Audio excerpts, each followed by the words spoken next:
Last night, I sat in with James Carter.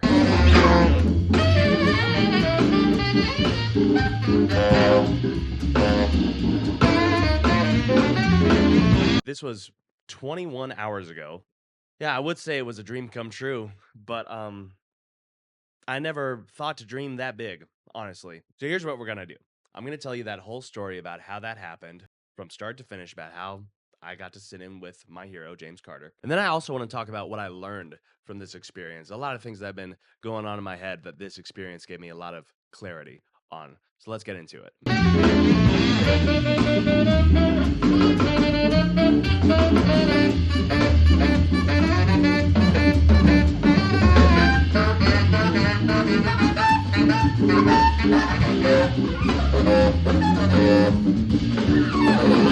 So to set this up, I have loved James Carter for probably 10 or 11 years now. I've been listening to James Carter. I adore this man.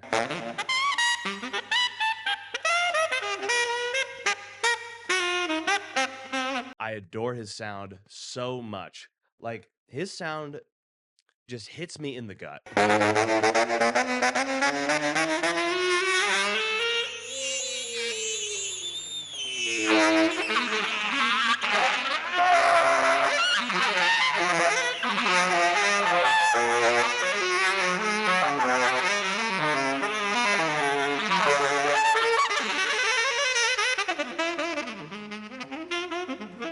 It hits me so hard. And especially at the beginning of my jazz journey, like it just people like him that prioritized fun and soulfulness, but also with all that had so much technical prowess to push that soul and fun through. That was so inspiring to me. I mean, to this day, obviously, but yeah, especially as a young jazz musician that was just getting started. Man, he was inspiring.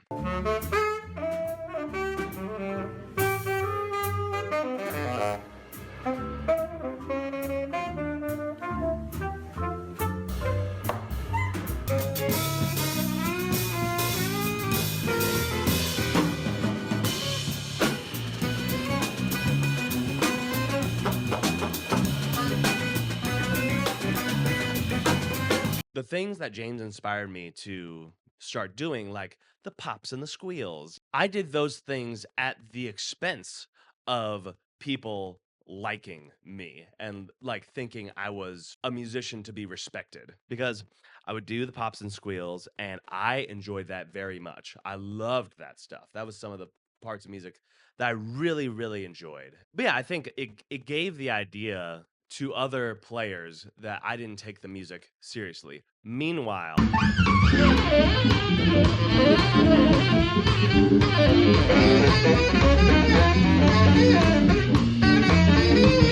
in this full circle way where, I got to sit in with James Carter, I feel like I feel like I took it pretty seriously. I was just taking the music that I loved seriously. Anyway, so when I was in college, I was doing these things with my sound, and my teacher eventually showed me like what you are seeing in James Carter. This is like from the avant-garde jazz tradition.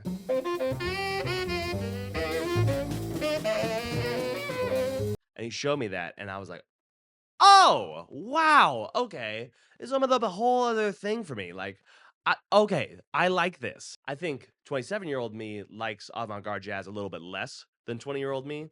But man, like even just listening to James Carter yesterday.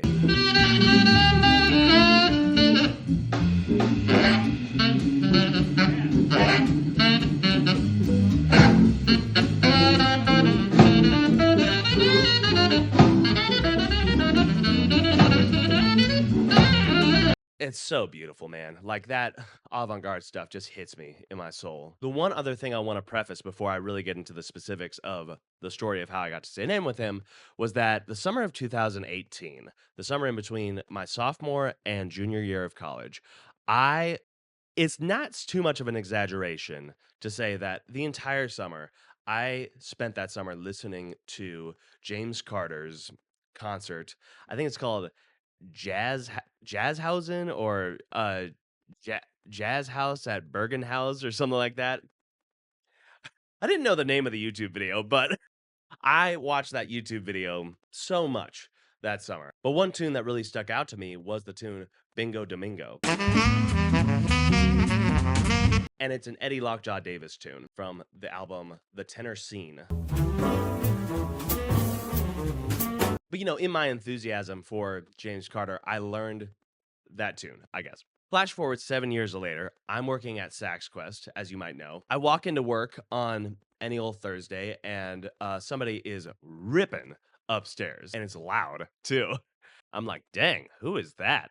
And then my coworker, Mike, says, James Carter. And it takes me a moment to gauge whether he's kidding or not. I'm like, what? He's like, yeah, he's here all week. He was doing a run at Jazz St. Louis from Wednesday through to Sunday. And so, here's me. Okay. Okay. Okay. I'm full blown starstruck. Oh my gosh, dude. I feel it right now. I'm like this man is a hero to me. The fact that he's upstairs.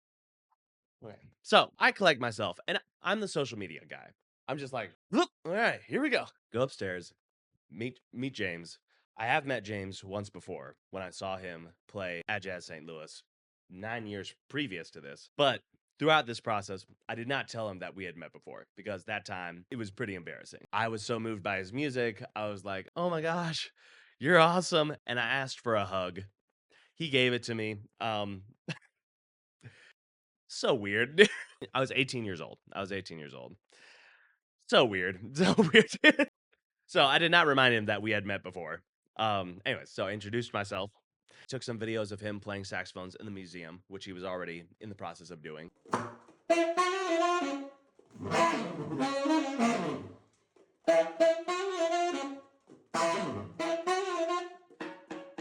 So anyways, the day keeps progressing. He's still playtesting equipment. He's getting his baritone repaired.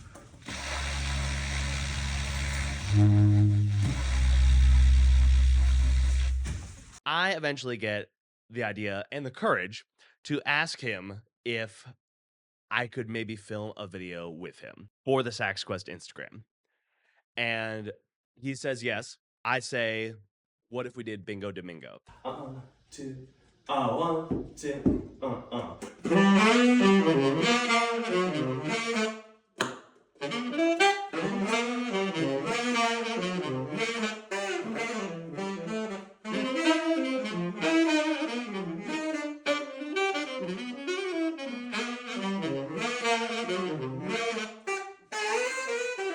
So anyways, push comes to shove. I am driving James Carter back to his hotel. And he says, yeah, man, if you want to swing by my show Sunday, Mark's coming. And if you want to swing by, I would love to play that tune with you. Bingo Domingo. I'm like, well, it is Mother's Day. So let me make sure I don't have any Mother's Day plans. And then, yes, I would like to sit in with you, James Carter. I will, yes. What the? I drop him off at his hotel. He walks into his hotel. I'm screaming in my car. I call my wife. She says, yes, we are absolutely going to that. Buy tickets. We are going to that show and you are sitting in with your hero. So, first of all, thank you to my wife. Wow, she's my favorite. She's amazing. God, I love my wife so much. She's so awesome, dude. Her exact quote was, Mother's Day. Long story short, this all happens on Thursday. Saturday, he needs some clarinet mouthpieces dropped off to him at his hotel. I take the liberty of doing that after my shift at Sax Quest. I go to his hotel. He says, so, are we on Sunday? I'm like, yes, we are absolutely on for tomorrow. He's like, all right, cool. And he shakes my hand. What? As if I'm doing him any favors. Anyways, okay, so conveniently enough, Sunday morning, I have a jazz show at City Museum. So I had a 3-hour jazz show to get warmed up for sitting in with James Carter. Thank God for real. That was amazing.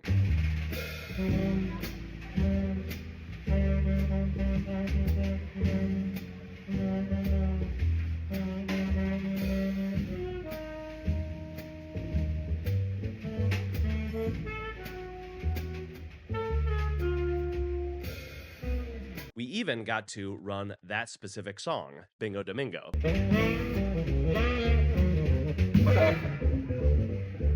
Extremely helpful. Like, just thank you. Clinton, Ben, thank you. So I got to Jazz St. Louis a little early to drop off my instrument, set it up, put it in the green room, and then, well, then it was showtime. One thing that really helped me out and helped me get out of my head was my mother-in-law, Paula. Thank you so much. Because as he was playing the first song, and just being James, just being King James, dude.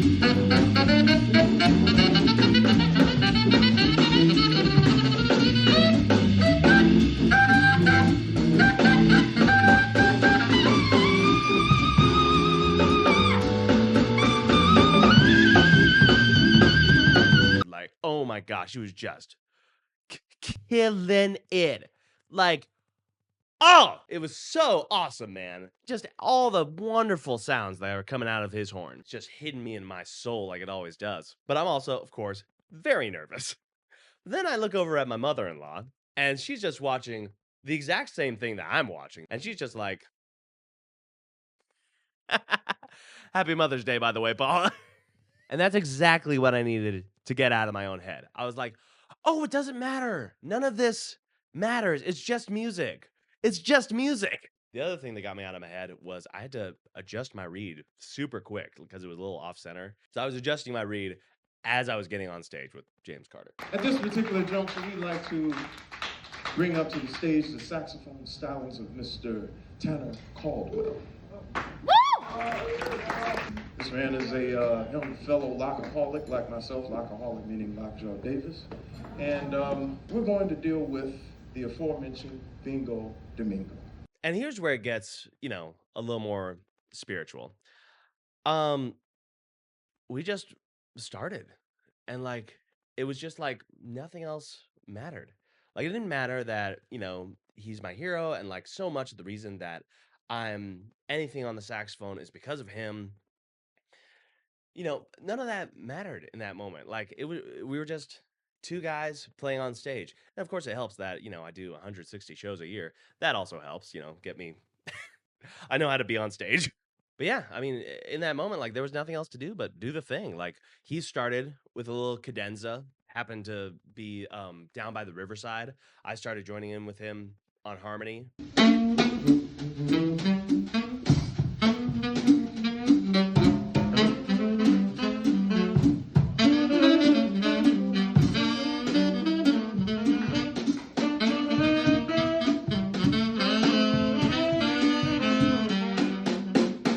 Wow. What on earth? And that's spiritual, man. That's like a total God thing. That God was looking out for me right then and there. And through that whole process. And then we get right into the tune.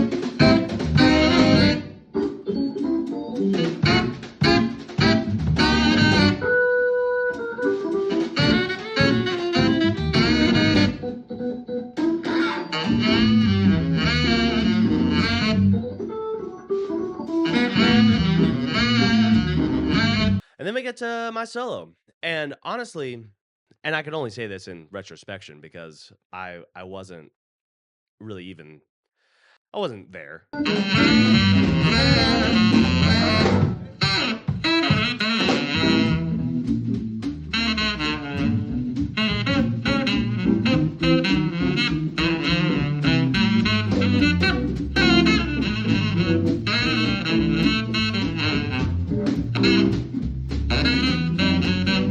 just reminded me of what I felt like when I took my first improvised solo.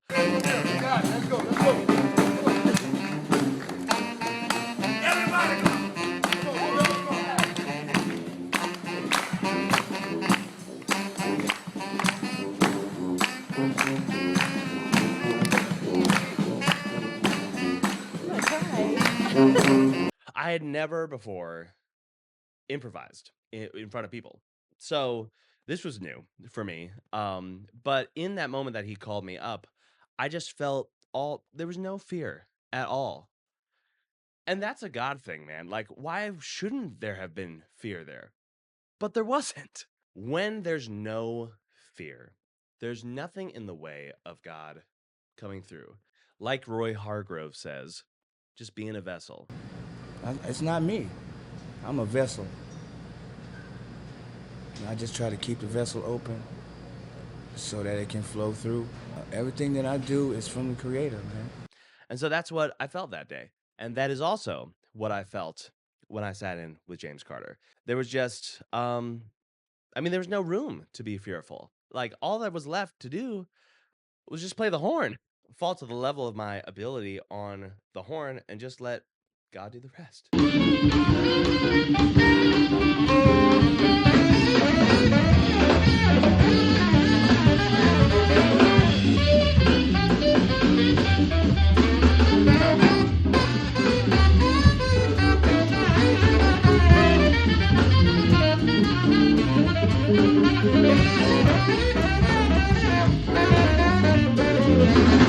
So this happens. This happens. So so the guys in the band, like, are much more chummy with me at this point, which is awesome. That's all the approval I need is just, to be pals with these guys. Kind of like if you've ever watched the Quincy Jones documentary, like, I said, that's what I want to be. I want to be in that family. I'd do anything to be in that family. that is exactly how I feel.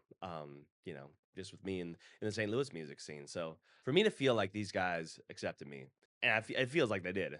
It was just incredible, dude. I mean, to be able to play with them was just beyond a dream come true. Just unbelievable, dude.